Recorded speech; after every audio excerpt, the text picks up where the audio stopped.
I thought I'd never have the courage to close that front door behind me, but the moment I stepped out onto the porch, I knew it was time. The late afternoon light cut through the trees in slanted beams, painting the gravel path gold, and I took a deep breath of the cool autumn air, bracing myself for the relief that would follow, even as my heart pounded with guilt.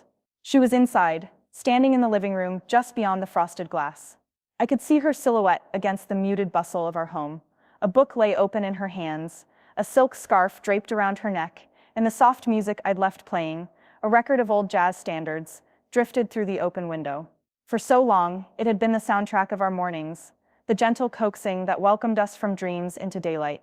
But those days were gone now.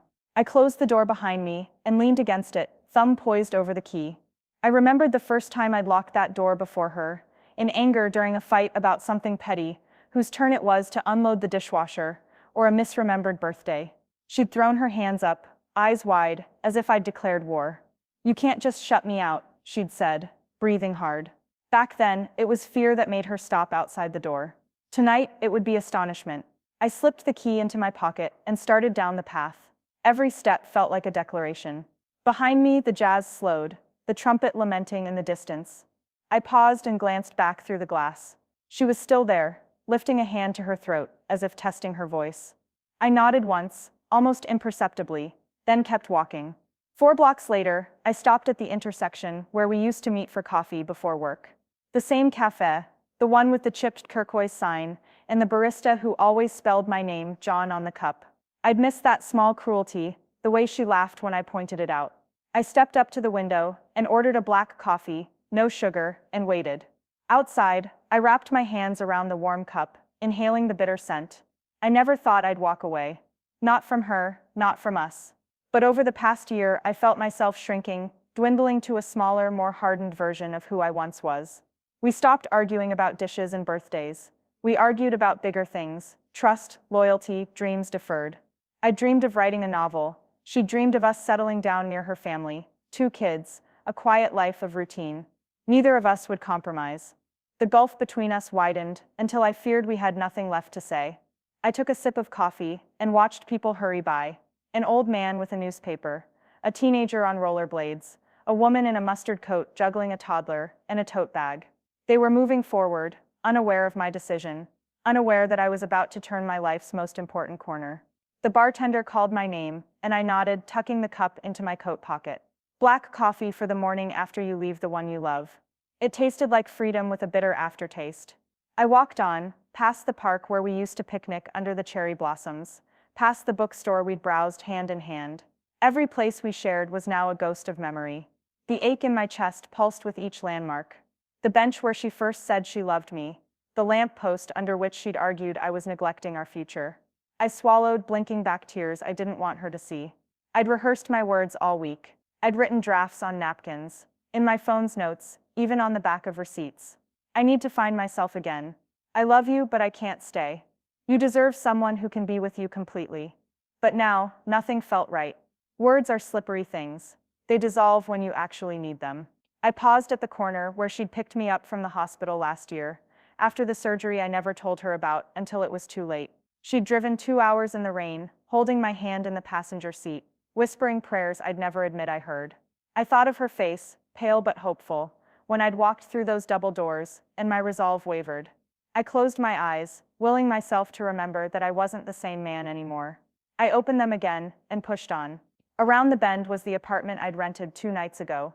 I'd left a suitcase on the bed, a few shirts and books, just enough to convince her it was real. I'd told the landlord I needed a place close to my new office downtown. She'd texted me, worried whether I was okay, and I'd sent a polite reply about needing some space to think things through. She'd typed back, "I'm here if you need me," with 3 heart emojis. I deleted that message this morning. No more safety nets. The building was narrow, 5 stories tall, its bricks faded by years of sun and rain. I climbed the stairs 2 at a time, pressing my palm to the banister that creaked beneath my weight. On the landing, I paused before apartment 3B, my new address as of 48 hours ago, took a breath, and let myself in. It smelled like paint and possibility. Inside was sparse: a futon, a small table, a desk, 2 lamps, a few books on the shelf. Kerouac and Plath, the ones I'd never had space for in our life, sat neatly arranged. I dropped my coffee on the table and sank onto the futon, sliding a hand into my pocket to retrieve my phone. A text from her glowed on the screen. "Please, just talk to me." My chest tightened. I typed back, "I'm sorry, I have to do this." Then I shut off the phone. I sat there, the silence almost deafening, until my eyes drifted to the window overlooking the street. A bus rattled by, and I saw her half glimpsed through the glass, slowing as it passed, looking up, perhaps hoping to catch a glimpse of me. I wondered if she'd come looking, if she'd pretend she was in town for work and scout the blocks until she found my place. My heart hammered at the thought, but I didn't look back. I had a life to build now, a life that didn't revolve around someone else's plans.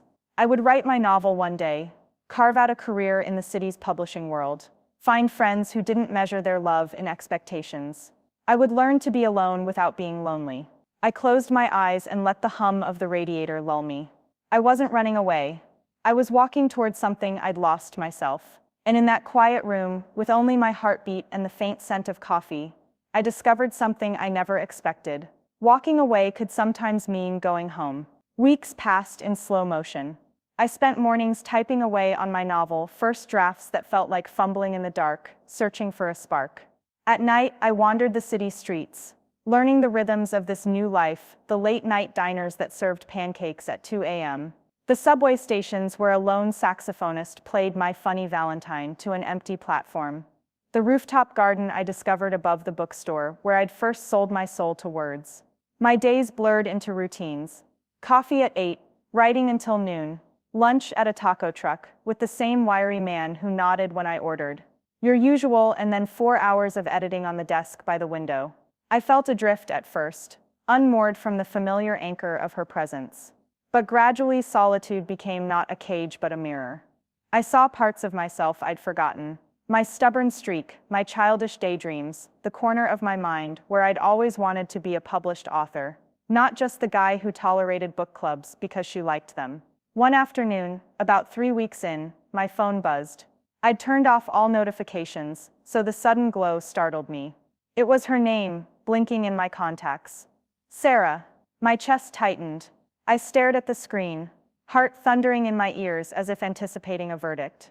2 choices: deny the message and ruin any hope of reconciling, or open it and risk the ache of her words. My thumb trembled over. Open. The text read, "Can we talk? No pressure. I just miss you." My breath caught. I stared at the words like they might vanish. My mind raced. Should I say yes? Should I say no? What if she came straight here and God? My apartment was a mess of papers and overdue bills on the kitchen counter. Would I have to hide? Would I bolt out the back? Instead, I typed, "Sure, coffee tomorrow?" The usual spot? I hit send before my overthinking brain could reverse course. Then I immediately regretted it, second-guessing everything. Why the usual spot? Would she even be there? What if she was furious? The next morning, I walked to the cafe where we'd had our first date, an off-brand chain with awful lighting but a decent mocha. I arrived 20 minutes early, heart pounding, and sat in our old corner booth. The place smelled like too sweet syrup and warm plastic. I watched a barista wobble a latte art heart. At 10 a.m. sharp, she walked in. Her hair was pulled back in a loose chignon. She wore a trench coat that skimmed her calves, and her eyes widened when she saw me sitting there. For a moment, the bustle of the cafe, the clatter of cups, the hiss of steam, faded. "Hi," she said, voice thick with emotion. "Hey," I said, standing up so quickly, I nearly knocked over my coffee. We both sat again, awkwardly. The air felt charged, like the moment just before a lightning strike. "I wasn't sure you'd say yes," she admitted. She folded her hands in front of her, knuckles white. I nervously sipped my mocha. I swallowed. "I missed you." She looked surprised, pleased, maybe, and her shoulders relaxed. "I missed you too." Silence settled between us. Then she laughed, small and relieved. "This place hasn't changed. It's still loud." I nodded toward the blender, going off track behind the counter. She smiled. "I like it." Our awkward coffee turned into conversation about little things. "How's the writing going?" she asked. "Oh, are you still freelancing at that magazine?" Yeah, I said, telling her about the short story I'd sold last month. They paid in clap emojis, but it published. She clapped her palms together. That's amazing! And suddenly the dam burst. We talked for 2 hours about the accident, about my panic in the hospital, about how she felt abandoned and frantic when I didn't answer her calls. She told me how she'd peeked through the window that first day, seen the hallway empty, my clothes gone, and thought I'd left forever. I told her how I'd wept when she called me worthless, how I'd hidden from shame before finding the strength to stand again. When I apologized for disappearing, I should have told you I needed space, I confessed. She placed her hand over mine. I should have hugged you instead of slapping a label on you, she said softly. We left the cafe side by side, walking through the soft drizzle of a June morning, the city waking around us. She slung her arm through mine, warm and tentative.